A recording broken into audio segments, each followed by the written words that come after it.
حالانکہ میں نے اصول پہلے بتا دیا، چیریٹی بگنز ایٹ ہوم. جیسے حضور فرماتے تھے انا اول المسلمین، دیکھو میں تمہیں اسلام کی دعوت دے رہا ہوں، سب سے پہلا مسلمان میں خود ہوں. انا اول المومنین، میں تمہیں ایمان کی دعوت دے رہا ہوں، پہلا مومن میں ہوں. تو جب تک انسان اپنے کردار سے بات واضح نہ کرے تو واعظ جو ہے وہ مفید نہیں ہوتا، مؤثر نہیں ہوتا. لہذا سب سے پہلے بات جو کی گئی وہ کی گئی ہے حضور کی ازواج مطہرات سے. اب اس ضمن میں جو اصلاحی اعمال آئے ہیں، احکام، ان کو نوٹ کر لیجئے. ان کا آغاز ہوا ہے تدریجی اعتبار سے سورہ احزاب سے، اور سورہ احزاب سن 5 ہجری میں جو ہے نازل ہوئی ہے. ان کی تکمیل ہوئی ہے سورہ نور میں جو سن 6 ہجری میں نازل ہوئی.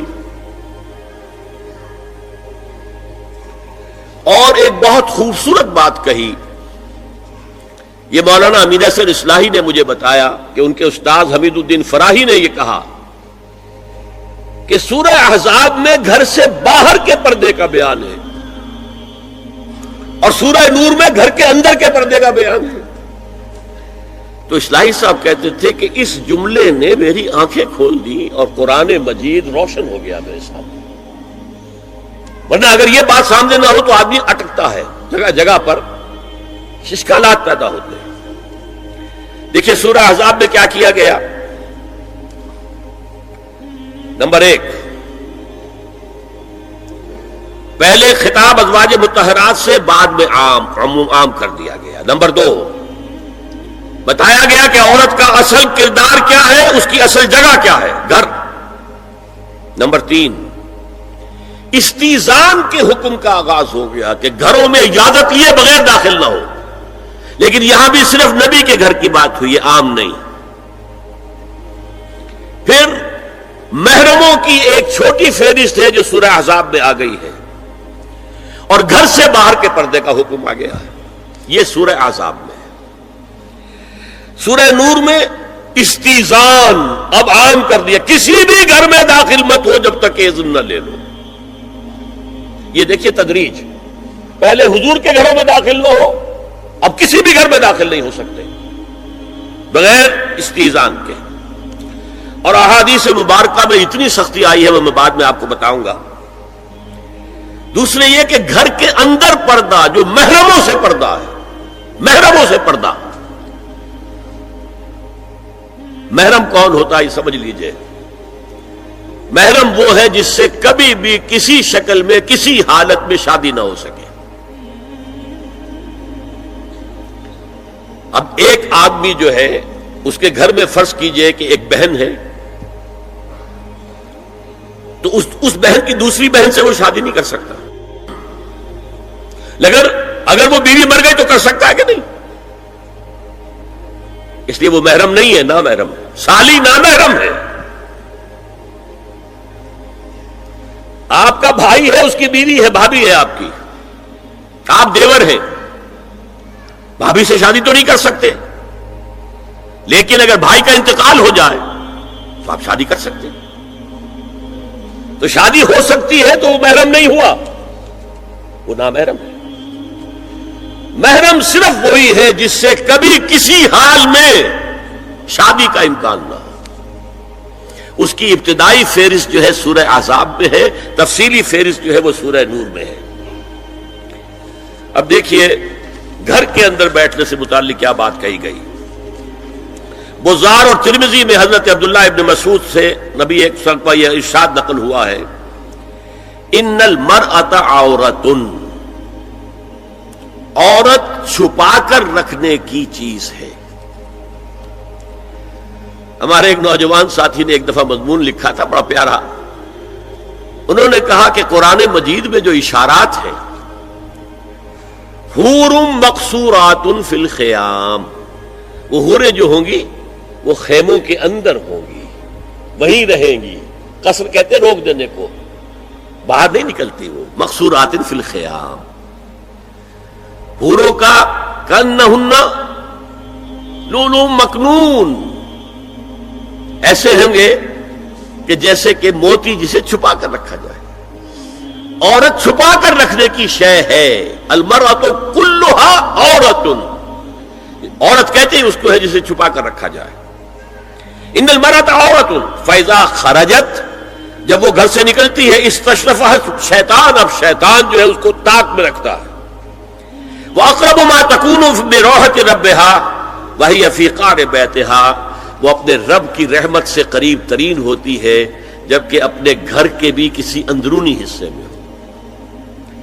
صحن میں ہوگی تو شاید ادھر ادھر کے کوٹھوں سے نظر پڑ جائے. اسی لیے فرمایا مردوں کے لیے مسجد میں نماز افضل 28 گنا، اور عورت کے لیے گھر کی نماز مسجد سے افضل، گھر کے صحن کی مسجد سے افضل، دالان کی صحن سے افضل، کمرے میں اس سے افضل، اور کمرے کی کوئی بغلی کوٹھڑی ہے تو اس میں سب سے افضل. یہ احادیث نبی اکرم صلی اللہ علیہ وسلم مزاج ہے نا، اس سے بن رہا ہے، ایک معاشرت وجود میں آ رہی ہے. یہ ساری چیزیں کیوں آ رہی ہیں؟ اور سنیے، عبداللہ ابن احمد ابن حنبل نے زوائد الزہد میں اور ابن ابی شیبہ نے ابن سعد نے اپنی کتابوں میں مسروق کی روایت نقل کی ہے کہ حضرت عائشہ جب تلاوت قرآن کرتے ہوئے اس آیت پر پہنچتی تھی وَقَرْنَ فِي بُيُوتِكُنَّ، تو بے اختیار رو پڑتی تھی. قرآن کہتا ہے اپنے گھروں میں رہو. حضرت عائشہ نے شہادت عثمان کے بعد باہر نکل کر لشکر کی قیادت کی. پھر ساری عمر افسوس رہا کہ میں نے غلط کام کیا. دیکھیے کیا معاملہ تھا. حضرت علی رضی اللہ تعالیٰ سے جنگ کی تھی، 10,000 آدمی ایک رات میں مرے، لیکن حضرت علی کا کردار کیا تھا؟ یہ نہیں کہ اب عائشہ شکست ہو گئی ہے تو لوڈی بنا لوں. انا للہ و انا الیہ راجعون.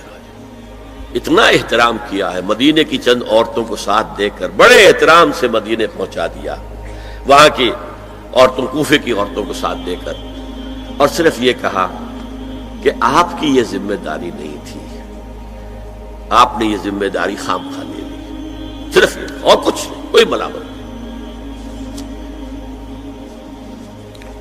حافظ ابو بکر بزار حضرت انس سے روایت کرتے ہیں کہ عورتوں نے حضور سے عرض کیا کہ ساری فضیلت تو مرد لوٹ کے لے گئے، وہ جہاد کرتے ہیں اور خدا کی راہ میں بڑے بڑے کام کرتے ہیں، ہم کیا عمل کریں کہ ہمیں بھی مجاہدین کے برابر اجر مل سکے؟ جواب میں آپ نے فرمایا من قعدت منکن فی بیتہا فإنہا تدرک عمل المجاہدین، تم میں سے جو شخص اپنے گھر میں بیٹھی رہے گی وہ مجاہدین کا اجر حاصل کر لے گی. یہ ایک ہوا کا رخ ہے، بتایا جا رہا ہے، یہ نظام ہے جس کو اس شکل میں دیا جا رہا ہے. اب میں چاہتا ہوں سورہ احزاب کی جو آیات ہیں ان کے حوالے سے کچھ باتیں جو حکمت دین کی ہیں اور بہت اہم ہیں وہ آپ کے سامنے آ جائیں. دیکھیے میں نے سب سے پہلے آیت پڑھی تھی لَقَدْ كَانَ لَكُمْ فِي رَسُولِ اللَّهِ أُسْوَةٌ حَسَنَةٌ. اے مسلمانوں تمہارے لیے اللہ کے رسول کی زندگی میں ایک بہترین نمونہ ہے، اسوہ حسنہ ہے. ایک بات اس میں غور طلب ہے، مردوں کے لیے تو اسوہ کامل ہے. مرد اگر سپہ سالار ہے تو اسوہ موجود ہے حضور کا، مرد اگر صدر ریاست ہے، خلیفہ ہے تو اسوہ موجود ہے رسول کا، کوئی قاضی القضات ہے تو اسوہ موجود ہے رسول کا، کوئی کسی مسجد میں خطیب ہے، امام ہے تو اسوہ موجود ہے، باپ کی حیثیت سے اسوہ موجود ہے، شوہر کی حیثیت سے اسوہ موجود ہے کہ نہیں؟ مردوں کی کوئی حیثیت ایسی نہیں جس کے لیے اسوہ حضور کی زندگی میں نہ ہو. لیکن ایک خلا ہے، عورت کی نسوانی زندگی کے لیے تو حضور کی زندگی میں کوئی اسوہ نہیں ہو سکتا. حضور مرد ہے.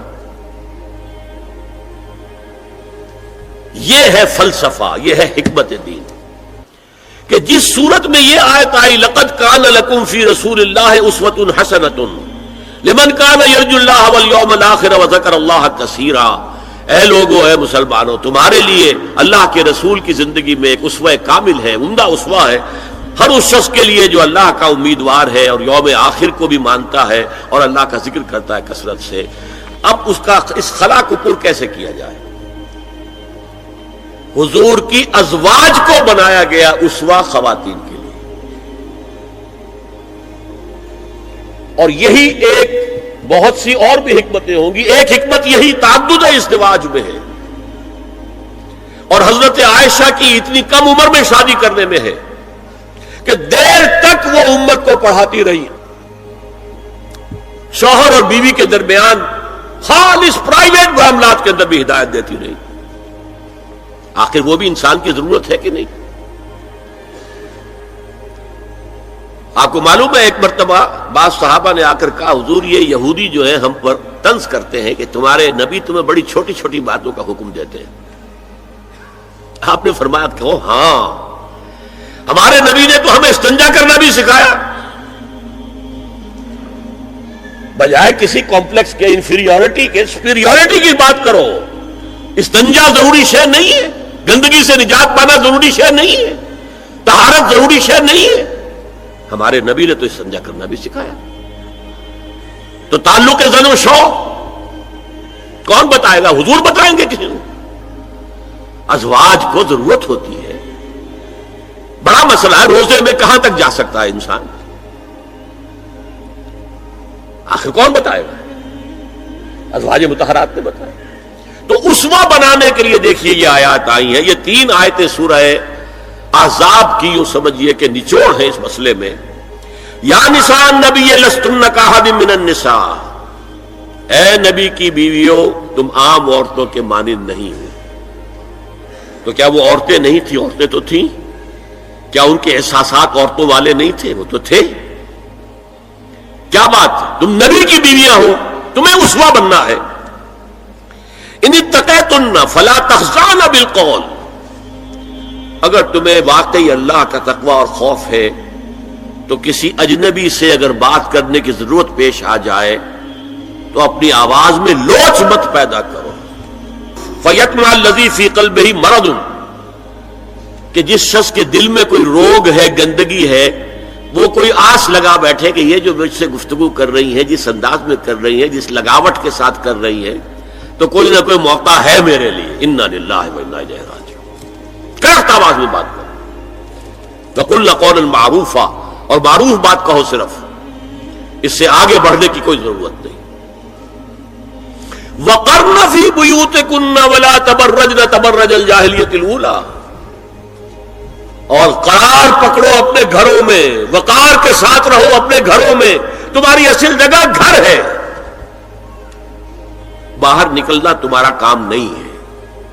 ہاں ضرورت ہو سکتی ہے, اس کا بعد میں ذکر آ جائے گا, لیکن فلسفہ کیا ہے؟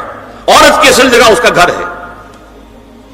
جو ڈیوٹیز کی تقسیم کر دی گئی ہے اللہ کی طرف سے, اس میں عورت کا اصل مقام اس کا گھر ہے. میں حدیث سنا چکا ہوں کہ جب گھر سے عورت نکلتی ہے تو شیطان تاکتا ہے اس کو, اور پھر ظاہر بات ہے کہ اس سے جو فتنے پیدا ہوتے ہیں وہ سب شیطان کے ذریعے سے ہوتے ہیں. وَلَا تَبَرَّجْنَ تَبَرُّجَ الْجَاهِلِيَّةِ الْأُولَىٰ, اور جو جاہلیت تھی, اسلام کے آنے سے پہلے کا جو دور تھا, اس میں جس طرح تم بند سمر کر اور لوگوں کی نگاہوں میں آنے کے لیے نکلتی تھی, اب وہ طریقہ اختیار نہ کرو. دیکھیے یہ بھی ایک بڑا نفسیاتی نکتہ ہے. مرد کے اندر قوت ہے, وہ اپنی قوت کا ظہور چاہتا ہے. کبھی جی چاہتا ہے دیوار کو کندھا دے مارے, راستہ چلتے کسی کو لگا کندھا. قوت ظہور چاہتا ہے. عورت کے پاس سب سے بڑا سرمایہ اس کا نسوانی حسن ہے. جسمانی طاقت تو نہیں ہے نا, اس کے اندر ایک ارج ہے کہ اپنے آپ کو ظاہر کرے. اس کا نام تبرج. بروج کہتے تھے ان برجیوں کو کہ جو فصیلوں کے اوپر ہوتی تھی, اور ظاہر بات ہے دور سے مسافر آ رہا تو پہلے تو برجی نظر آتی تھی نا, تو نگاہوں میں آنا, نگاہوں میں کھپنا, یہ تبرج. تو تم جس طرح پہلے بناؤ سنگھار کر کے نکلا کرتی تھی, اور تبرج الجاہلیہ اب چھوڑ دو. وَأَقِمْنَ الصَّلَاةَ وَآتِينَ الزَّكَاةَ, اور نماز قائم رکھو, زکات ادا کرو. وَأَطِيعْنَ اللَّهَ وَرَسُولَهُ, اور اللہ اور اس کے رسول کی اطاعت پر کاربند رہو. اب آئے الفاظ جو اہم ترین ہیں. انما يريد الله ليذهب عنكم الرجس اهل البيت ويطهركم تطهيرا. اے نبی کے گھر والیوں, اللہ یہ چاہتا ہے کہ تم سے ہر طرح کی برائی، ہر طرح کی ناپاکی کو دور کر دے اور تمہیں پاک کر دے. پاک کرنا کر خوب خوب خوب خوب. تطہیرا یطہرکم تطہیرا. کیوں؟ تمہیں نمونہ بننا ہے، تمہیں اسوہ بننا ہے. یہ الفاظ اصل میں آئے ہیں قرآن مجید میں ازواج مطہرات کے بارے میں. سارا جملہ چل رہا ہے یا نسان نبی سے. ہمارے کچھ دوستوں نے اس کو کہا ہے کہ اہل بیت سے مراد حضرت علی، حضرت فاطمہ، حضرات حسنین ہیں. وہ بھی حضور نے فرمایا. میں نے ایک ٹی وی مذاکرے کے اندر بھی جب کچھ حضرات کہہ رہے تھے کہ اہل بیت تو اصل میں وہ ہیں، میں نے کہا نہیں، اصل میں بیویاں ہیں لیکن وہ بھی اہل بیت ہیں. حضور نے ایک چادر میں جب سمیٹا سب کو تو یہ بھی اللہم ہؤلاء اہل بیت، یہ بھی میرے اہل بیت ہیں. سلمان منا اہل البیت، سلمان بھی ہمارے اہل بیت میں سے جو جتنا قریب ہوا. لیکن قرآن میں یہ لفظ آتا ہے صرف بیویوں کے لیے، ازواج کے لیے. حضرت ابراہیم کے پاس جب فرشتے آئے تھے حضرت اسحاق کی ولادت کی خبر دینے کے لیے، تو جب حضرت سارہ نے سنا تو وہ آئیں اپنے 72 مارتی ہوئی اپنے پیشانی پر. آلد وانا عجوز وہذا بالی شیخا، کیا میں جلوں گی اب جبکہ میں بڑھی پھوس ہو گئی ہوں اور میرا یہ شوہر جو ہے یہ بھی بڑھا پھوس ہے. 100 برس کی عمر تھی حضرت ابراہیم علیہ السلام کی، اور کتنی ہوگی اس کے آس پاس ہی ہوگی، 90-95 حضرت سارہ ہوگی. اس کو فرشتوں نے کہا تھا کہ کیا آپ اللہ کی رحمت سے مایوس ہو گئی؟ السلام علیکم وبرکاتہ اہل البیت، اے نبی کے گھر والی، اے نبی کے گھر والوں، تم پر اللہ کی سلامتی ہو، رحمت ہو.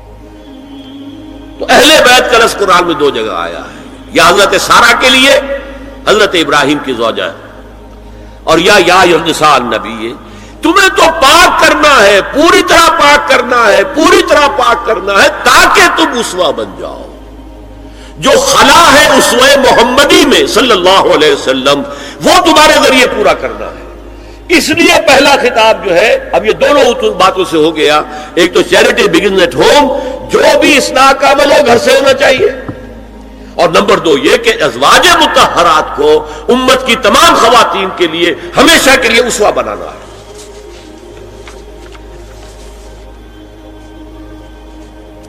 اسی طریقے سے استیزان کا معاملہ بھی آیا ہے، لیکن وہ بھی صرف نبی کے گھروں تک آ رہا ہے.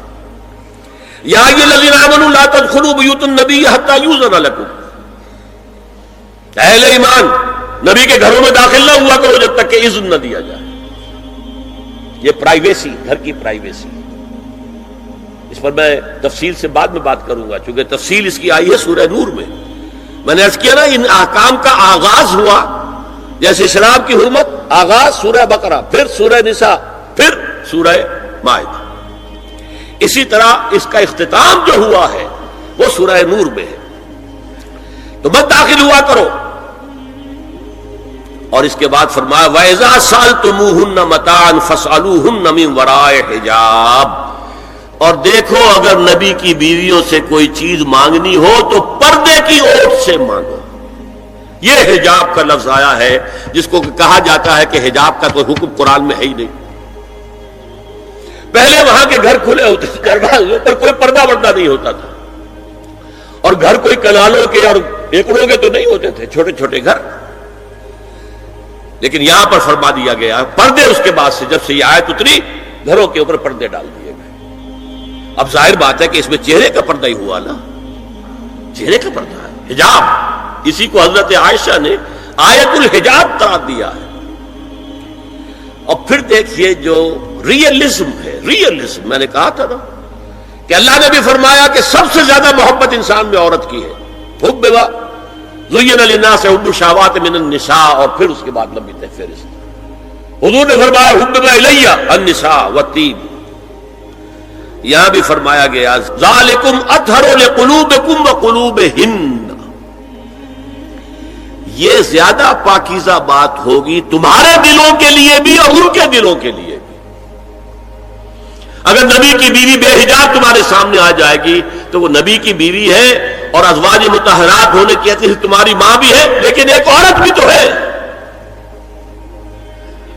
اور تم چاہے صحابی ہو کچھ بھی ہو، تم مرد بھی تو ہو. یہ مرد اور عورت کے درمیان جو کشش ہے یہاں بھی اس کا ساس. نبی کی بیویوں کو بھی یہ نہیں کہا کہ اس سے ماوراء ہے، معصوم تو کوئی نہیں نبی کے علاوہ. وہ تو اللہ کہہ رہا ہے ہم تمہیں پاک کر دینا چاہتے ہیں، پوری طرح پاک کر دینا چاہتے ہیں تاکہ تم تمام خواتین امت کے لیے اسوہ بن جاؤ. فرمایا یہ جو پردے کی اوٹ سے کوئی شے لینا دینا ہے، اس سے یہ تمہارے دلوں کے لیے بھی زیادہ پاکیزہ بات ہے، ان کے دلوں کے لیے بھی. یہ ہے اللہ تعالی کا حکم سورہ احزاب کے اندر. اس کے بعد اسی سورہ احزاب میں اس سے جو مستثنا ہے گھروں میں اذن لیے بغیر بھی داخل ہو سکے، جن کے سامنے ازواج مطہرات اپنے کھلے چہرے کے ساتھ آ سکتی تھی، ان کی ایک فہرست دی گئی. یہ مختصر فہرست ہے. لا جناح علیہن فی آبائہن ولا ابنائہن ولا اخوانہن ولا ابناء اخوانہن ولا ابناء اخواتہن ولا نسائہن ولا ما ملکت ایمانہن واتقین اللہ ان اللہ کان علی کل شیء شہیدا. کوئی حرج نہیں ہے ازواج مطہرات پر ان کے باپوں کے سلسلے میں. ابو بکر آئے تو جائے سیدھے حضرت عائشہ کے حجرے میں، کون روکے گا؟ اور بیٹوں کے اور ان کے بھائیوں کے اور ان کے بیٹوں کے بھائی بھتیجے اور ان کی بہنوں کے بیٹے یعنی بھانجے. ولا نسائہن اس کو میں چاہتا ہوں نوٹ کریں آپ، اپنی عورتیں، جان پہچان کی عورتیں، اجنبی عورتیں نہیں. اس پر مزید گفتگو ہوگی سورہ نور کے حوالے سے. ولا ما ملکت ایمانہن، اور جو ان کے ملک یمین ہے. ان میں ایک رائے یہ ہے کہ مراد صرف باندیاں ہیں اور ایک مراد یہ ہے کہ اس میں مرد غلام بھی شامل ہے. ایک رائے یہ ہے کہ مرد غلام جب تک کہ ابھی وہ بالغ نہ ہو، بچہ ہو. بہرحال یہ آراء ہے علیحدہ. واتقین اللہ ان اللہ کان علی کل شیء شہیدا، اور اللہ کا تقوی اختیار کرو، یقیناً اللہ ہر چیز کو دیکھ رہا ہے. اب آئیے سورہ نور کی طرف. اب میں یہاں پر سورہ نور میں آغاز جو ہوا ہے سورہ نور کا وہ سب کو معلوم ہے. زنا کی کیا حد ہے، سزا کیا ہے. غیر شادی شدہ زانی یا زانیہ اس کی سزا 100 کوڑے، اور اگر کوئی الزام لگائے اور ثبوت پیش نہ کر سکے، 4 گواہ نہ لا سکے، تو قذف کی حد کیا ہے، 80 کوڑے. اس کے بعد اصل میں جو زنا کا سد باب کرنے کے لیے احکام ہے وہ آئے ہیں. چنانچہ اس میں سب سے پہلے کیا ہوا، استیزان کا حکم بڑی تفصیل کے ساتھ آیا، بہت تفصیل کے ساتھ آیا. یا ایھا الذین آمنوا لا تدخلوا بیوتا غیر بیوتکم حتی تستأنسوا وتسلموا علی اہلها ذالکم خیر لکم لعلکم تذکرون. اہل ایمان مت ہرگز مت داخل ہو اپنے گھروں کے علاوہ کسی اور گھر میں جب تک کہ تم ان کے ساتھ مانوس نہ ہو جاؤ، اذن نہ لے لو، ان پر سلام نہ کرو، یہی تمہارے لیے خیر بہتر ہے. اس کے بعد تفصیل آئی ہے، اس میں میں اس وقت نہیں جا رہا ہوں. اور جو لوگ اس پر عمل نہیں کرتے ان کے بارے میں قرآن مجید کیا کچھ اطلع علیک بغیر اذن فخذفتہ بحصاۃ ففقعت عینہ ما کان علیک من جناح، متفق علیہ، بخاری اور مسلم دونوں کی ہے. اگر کوئی شخص تمہارے گھر میں بغیر اجازت کے داخل ہو جائے اور تم اس کی سزا کے طور پر اس پر کنکریاں پھینکو اور اس کی آنکھ پھوٹ جائے کنکری سے، تو تم پر کوئی گناہ نہیں. بغیر اجازت کے گھر میں آ گیا ہے، بغیر اذن کے، بغیر استئذان کے کنکریاں مارو اور کنکری سے آنکھ پھوٹ جائے، فما کان علیک من جناح، کوئی حرج نہیں. اسی طرح آیا ہے من اطلع دار قوم بغیر اذن ففقعوا عینہ فقد حضرت عینہ، یہ ابو داؤد کی روایت ہے. جو شخص بغیر اذن لیے کسی کے گھر میں داخل ہوا ہے اور اگر اس نے اس کی آنکھ پھوڑ دی تو اس کے اوپر کوئی ہرجانہ نہیں ہے، کوئی اس کی دیت نہیں، کوئی ہرجانہ نہیں. اجازت لینے کے ضمن میں کیا ہے، حضور نے طریقہ بتایا. 3 مرتبہ پکارنے کی حد مقرر کر دی، فرمایا اگر تیسری مرتبہ پکارنے پر بھی جواب نہ آئے تو واپس ہو جاؤ۔ قرآن میں بھی ہے اذا قیل لکم ارجعوا فارجعوا، اگر تو وہ کہتے چلے جاؤ، ملاقات نہیں ہو سکتی، چلے جاؤ۔ ہاں اگر آپ ٹائم لے کر آئے ہیں تب بات دوسری ہے، پھر تو اس کو ملنا ہے، لیکن آپ ایسے ہی پہنچ گئے ہیں، پتہ نہیں وہ اپنی کس مصروفیت میں ہے، آپ کا حق نہیں ہے کہ وہ آپ کو ریسیو کرے اور آپ سے بات کرے۔ اذا قیل لکم ارجعوا فارجعوا، اور برا نہ مانو کہ میرا یہ معاملہ کیا، میں آیا تھا اور مجھے جو ہے مجھ سے ملاقات نہیں کی، نہیں۔ اور اس سلسلے میں ایک بڑا دلچسپ واقعہ ہے۔ ایک مرتبہ آپ حضرت سعد ابن عبادہ کے ہاں گئے اور السلام علیکم ورحمۃ اللہ کہہ کر 2 دفعہ اجازت طلب کی، مگر اندر سے جواب نہ آیا۔ تیسری مرتبہ جواب نہ ملنے پر آپ واپس ہو گئے۔ حضرت سعد اندر سے دوڑ کر آئے اور عرض کیا یا رسول اللہ، میں آپ کی آواز سن رہا تھا، مگر میرا جی چاہتا تھا کہ آپ کی زبان مبارک سے میرے لیے جتنی بار بھی سلام و رحمت کی دعا نکل جائے اچھا ہے، تیسری مرتبہ بھی آپ کہے۔ پھر دوڑ کر آئے اور لپٹ گئے حضور سے صلی اللہ علیہ وسلم۔ یہ ہے استیزان کا معاملہ۔ اب آ رہی ہے اصل آیت، قل للمؤمنین یغضوا من ابصارہم ویحفظوا فروجہم ذالک ازکی لہم ان اللہ خبیر ما یصنعون وقل للمؤمنات یغضضن من ابصارہن ویحفظن فروجہن ولا یبدین زینتہن الا ما ظہر منہا وَلْيَضْرِبْنَ بِخُمُرِهِنَّ عَلَى جُيُوبِهِنَّ وَلَا يُبْدِينَ زِينَتَهُنَّ إِلَّا لِبُعُولَتِهِنَّ أَوْ آبَائِهِنَّ أَوْ آبَاءِ بُعُولَتِهِنَّ أَوْ أَبْنَائِهِنَّ أَوْ أَبْنَاءِ بُعُولَتِهِنَّ أَوْ إِخْوَانِهِنَّ أَوْ بَنِي إِخْوَانِهِنَّ أَوْ بَنِي أَخَوَاتِهِنَّ أَوْ نِسَائِهِنَّ أَوْ مَا مَلَكَتْ أَيْمَانُهُنَّ أَوِ التَّابِعِينَ غَيْرِ أُولِي الْإِرْبَةِ مِنَ الرِّجَالِ أَوِ الطَّفْلِ الَّذِينَ لَا يَظْهَرُوا عَلَى عَوْرَاتِ النِّسَاءِ وَلَا يَضْرِبْنَ بِأَرْجُلِهِنَّ لِيُعْلَمَ مَا يُخْفِينَ مِنْ زِينَتِهِنَّ وَتُوبُوا إِلَى اللَّهِ جَمِيعًا أَيُّهَا الْمُؤْمِنُونَ لَعَلَّكُمْ تُفْلِحُونَ۔ یہ لمبی آیت ہے۔ اہل ایمان، اے نبی کہہ دیجئے اہل ایمان مردوں سے اپنی نگاہیں نیچی رکھا کریں اور اپنی شرمگاہوں کی حفاظت کریں، یہی ان کے لیے زیادہ پاکیزہ عمل ہے۔ ان اللہ خبیر بما یصنعون، اور جو کچھ وہ کر رہے ہیں اللہ اس سے واقف ہے۔ وَقُلْ لِلْمُؤْمِنَاتِ يَغْضُضْنَ مِنْ أَبْصَارِهِنَّ، اور مومن عورتوں سے بھی کہہ دیجئے کہ وہ اپنی نگاہیں جو ہے نیچی رکھا کریں، وَيَحْفَظْنَ فُرُوجَهُنَّ، اپنی شرمگاہوں کی حفاظت کریں، وَلَا يُبْدِينَ زِينَتَهُنَّ إِلَّا مَا ظَهَرَ مِنْهَا، اور اپنی زینت کو ظاہر نہ کیا کریں سوائے اس کے کہ جو بالکل ظاہر ہو جائے، از خود ظاہر ہو۔ دیکھیے سب سے پہلے میں آپ کو بتا چکا ہوں کہ یہ گھر کے اندر کا پردہ ہے۔ نگاہیں نیچی رکھنا گھر کے مرد بھی اور گھر کی عورتیں بھی۔ یہ کیوں کہا گیا؟ آج آپ کے علم میں نہیں ہوگا انسیسٹ کس قدر تیزی سے پھیل رہا ہے مغرب کے اندر۔ انسیسٹ کہتے ہیں باپ کا اپنی بیٹی سے ملوث ہو جانا، ماں کا اپنے بیٹے سے ملوث ہو جانا، بہن بھائیوں کا آپس میں زناکاری کرنا، یہ انسیسٹ کہلاتا ہے۔ اس وقت امریکہ میں سب سے زیادہ جو پریکٹس ہے وہ سائیکیٹرسٹ کی ہے، بڑی فیسیں ہیں، بڑی دوائیں ہیں، جو فارماسیوٹیکل انڈسٹری ہے اس میں بھی سب سے زیادہ فلورشنگ وہ دوائیں ہیں کہ جو ذہنی امراض کی ہیں۔ اور مجھ سے وہاں کئی سائیکیٹرسٹ نے کہا ذہنی امراض کا سب سے بڑا سبب انسیسٹ ہے۔ بیٹی سے زنا کیا باپ نے، بیٹی کے دل پر جو داغ لگ گیا ہے اس کا دماغی توازن ٹھیک نہیں رہتا۔ بہن سے زنا کیا بھائی نے، اور یہ نہ سمجھیے کہ آپ کے ہاں نہیں ہو رہا، یہ وبا آ چکی ہے۔ کئی آپ نے اخبار میں پڑھا ہوگا بیٹی نے جا کر تھانے میں خبر دی کہ باپ نے میرے ساتھ یہ حرکت کی۔ یہ ساری چیزیں آج ہو رہی ہیں ہمارے یہاں، اس لیے کہ جب زنا کے جو دواعی ہیں، داعیات ہیں، جو زنا کی ترغیب ہے وہ پھیلی ہوئی ہوگی، عام ہوگی، تو راستے نکالے گا۔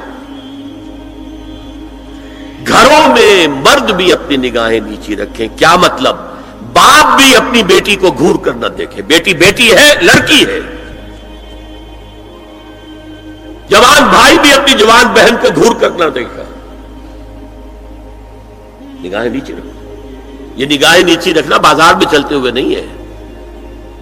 وہ تو سوسائڈ ہو جائے گی, موت آ جائے گی. کوئی گاڑی آپ کو روک دے گی. یہ گھر کے اندر ہے. اور اس لیے ہے کہ بہرحال باپ مرد ہے, بیٹی عورت ہے. میں نے آپ کو فرائیڈ کی بات بتا دی ہے. وہ تو کہتا ہی ہے کہ باپ اگر محبت بڑی نگاہ بیٹی پر ڈالا اس میں سیکس ہے, سیکس کا جذبہ ہے. اگر ماں بیٹے پر محبت بڑی نگاہ ڈال رہی ہے تو سیکس ہے. ایڈیپس کمپلیکس مشہور ہے اس کا. لیکن اپنی جگہ یہ ہے کہ باپ مرد ہے, بیٹی عورت ہے. بھائی مرد ہے, بہن عورت ہے. لہذا گھروں کے اندر بھی اپنی نگاہوں کو نیچا رکھو. میں آپ کو قول سنا چکا ہوں مولانا فراہی کا. اصلاحی صاحب نے کہا, جب مولانا فراہی نے مجھ سے یہ کہا کہ اصل میں سورہ احزاب میں گھر کے باہر کا پردہ ہے اور سورہ نور میں گھر کے اندر کا پردہ ہے, تو کہتے میری آنکھیں کھل گئی اور چابی مل گئی, کلید مل گئی ان آیات کو سمجھنے کی. ان کی اصل پس منظر کو, حقیقت کو جاننے کا راستہ کھل گیا. تو یہ جو ہے غض بصر, یہ باہر کے لیے نہیں ہے, یہ گھر کے اندر کے لیے ہے. بیٹی کا آخر جوان ہو رہی ہے, اس کے سینے کے اوپر کچھ غبار آ رہا ہے, اس کو گھور کر مت دیکھو, مت دیکھو, نگاہیں نیچی کرو. قل للمؤمنین یغضوا من ابصارهم ویحفظوا فروجهم ذلک ازکی لهم ان اللہ خبیر بما یصنعون. نوٹ کر لیجئے کہ یہ کہاں ہو رہا ہے, گھر میں داخلے کے بعد. گھر میں داخلہ اجازت سے, اور داخلہ ہوگا صرف محرموں کا. گھر کے اندر جو ہے وہ نامحرم تو نہیں آئے گا. یہ میں آگے بیان کر رہا ہوں. وَقُلْ لِلْمُؤْمِنَاتِ يَغْضُضْنَ مِنْ أَبْصَارِهِنَّ وَيَحْفَظْنَ مِنْ فُرُوجِهِنَّ, اور کہہ دیجئے مومن عورتوں سے بھی کہ وہ بھی اپنی نگاہیں جھکا کر رکھیں اور اپنے شرمگاہوں کی حفاظت کریں. وَلَا يُبْدِينَ زِينَتَهُنَّ إِلَّا مَا ظَهَرَ مِنْهَا. اس ٹکڑے پر بڑا قیل و قال ہے جدید مفکرین اور جدید دانشوروں نے کہ وہ اپنی زینت ظاہر نہ کرے سوائے اس کے جو خود ظاہر ہو جائے. وہ کہتے ہیں اس میں چہرہ بھی شامل ہے, اور جب چہرہ شامل ہے تو اس کا مطلب چہرے کا پردہ نہیں ہے. لا حول ولا قوت الا باللہ. آپ کو بہت سے حضرات نے وہ پڑھی ہوگی بحث جو جنگ میں ہو گئی تھی. ایک صاحب وہ انسٹیٹیوٹ آف پالیسی اسٹڈیز اس کے اسکالر ہیں, ریسرچ کا, انہوں نے لکھ دیا کہ الا ما ظہر منہا میں چہرہ ظاہر ہے, شامل ہے, لہذا پردہ نہیں ہے. اور ارشاد احمد حقانی صاحب نے بھی زوردار اس کے اوپر جو ہے وہ تائید لکھ دی, اور گویا کہ کہا کہ اب تو مسئلہ ہی طے ہو گیا. جب ایک ریسرچ اسکالر کہہ رہا ہے تو یہ مولوی ملاٹے جو کہتے پڑھتے ہیں کہ یہ عورت کا جو چہرے کا پردہ ہے, یہ تو بات ختم ہو گئی. The matter is clutched. میں نے صرف ایک جواب دیا کہ اس شخص نے جو بڑا ریسرچ اسکالر تھا, پہلے یہ لکھا ہے کہ سورہ نور کی ان آیات میں سطر کے احکام آ رہے ہیں, تو پھر یہاں پردے کا چہرے کا معاملہ کیا ہو؟ سطر میں تو پردہ چہرہ شامل نہیں ہے. محرموں سے پردہ کیا ہے؟ محرموں سے, اس کا نام سطر ہے.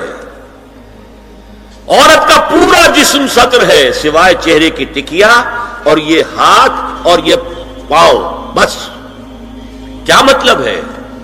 بھائی بھی نہیں دیکھ سکتا بہن کے جسم کا کوئی اور حصہ, باپ بھی نہیں دیکھ سکتا بیٹی کے جسم کا کوئی حصہ. یہ سطر ہے, سطر. سطر محرموں سے پردہ ہے.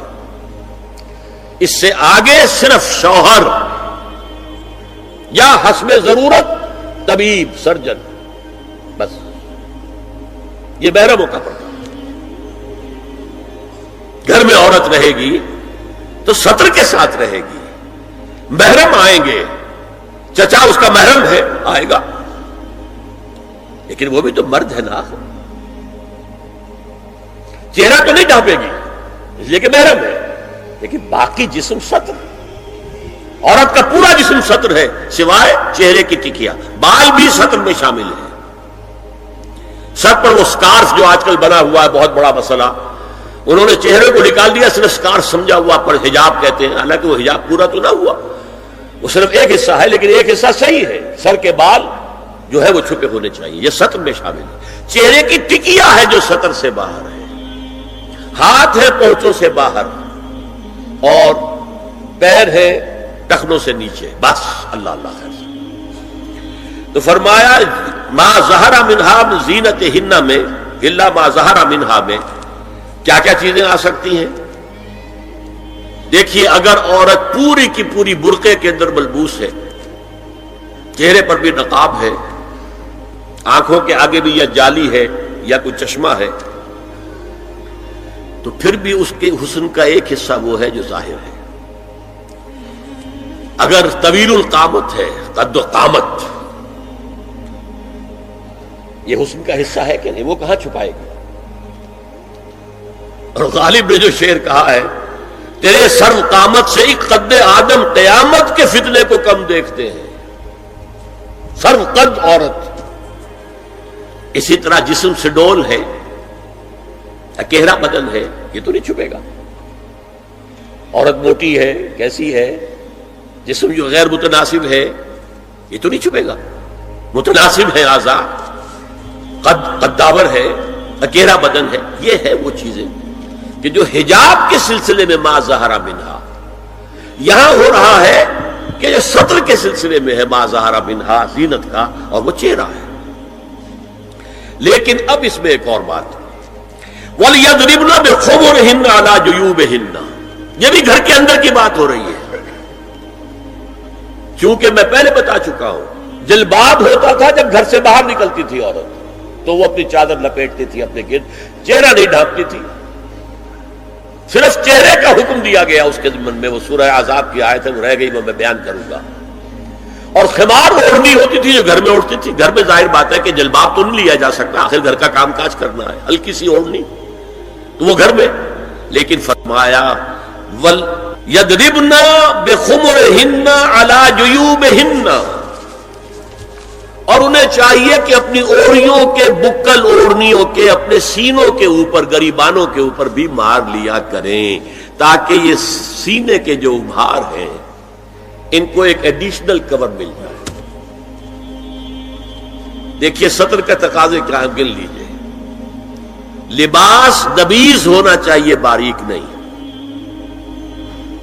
حضور نے فرمایا اللہ کی لعنت ہو ان پر جو لباس پہن کے بھی ننگی ہوتی ہے۔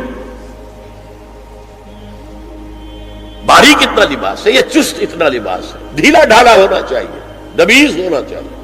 لباس کے اندر یہ دو حصے جو ہیں وہ لازم ہیں۔ اور پھر سینے پر، اب ظاہر بات ہے کرتا پیدا ہوا ہے، ڈھیلا ڈھالا ہے، پھر بھی یہ سینے کے ابھار تو ظاہر ہو جائیں گے۔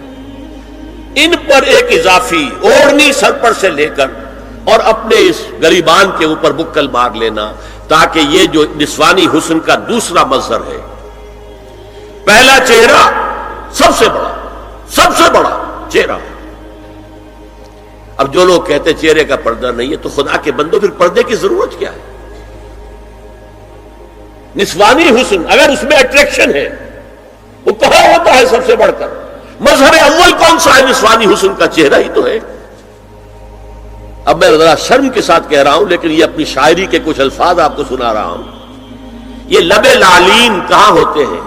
چہرے پر ہوتے ہیں یا کہیں اور ہوتے ہیں؟ یہ عارض گلگوں یہ کہاں ہوتے ہیں؟ چہرے پر ہوتے ہیں یا کمر میں لگے ہوتے ہیں؟